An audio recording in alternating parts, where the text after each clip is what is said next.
Asal-usul Kota Makassar, Pelabuhan Angin dan Janji Laut Timur.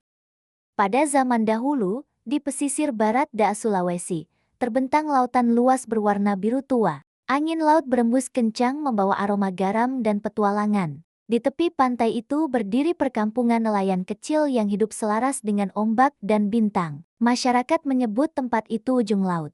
Sebuah wilayah tempat perahu-perahu berlabuh sebelum berani mengarungi samudra luas. Setiap senja, matahari tenggelam perlahan seolah berjanji akan kembali esok hari. Sama seperti para pelaut yang selalu berharap pulang dengan selamat. Penduduk ujung laut hidup dari laut. Mereka percaya bahwa laut bukan sekadar sumber rezeki, melainkan makhluk hidup yang harus dihormati. Setiap kali hendak melaut, para nelayan mengucap doa dan menabur bunga ke air. Mereka mengikuti hukum laut, tidak serakah, tidak merusak, dan selalu menepati janji. Di antara mereka ada seorang pemuda bernama Lama Kasa, dikenal jujur, tangguh, dan bijaksana meski masih muda. Suatu hari, langit berubah gelap, angin menderu keras, ombak meninggi, badai besar datang tanpa peringatan, banyak perahu terancam karam. Lama Kasa memimpin para nelayan untuk saling membantu, mengikat perahu, dan mengevakuasi orang-orang tua dan anak-anak. Di tengah badai, Lama Kasa berteriak, "Selama kita bersatu dan jujur pada laut, kita akan selamat." Badai itu akhirnya reda, dan desa selamat tanpa korban. Malam setelah badai, Lama Kasa bermimpi. Ia melihat sosok besar muncul dari laut, berbalut cahaya biru kehijauan penjaga laut timur. "Wahai manusia jujur," kata sosok itu, "karena engkau menjaga janji dan melindungi sesama, laut akan memberimu anugerah."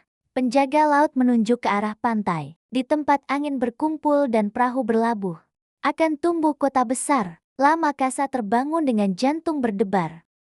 Beberapa waktu kemudian, para pelaut dari negeri jauh mulai singgah di ujung laut. Mereka heran karena angin selalu bersahabat, memudahkan kapal berlabuh. Pelabuhan kecil itu berkembang pesat.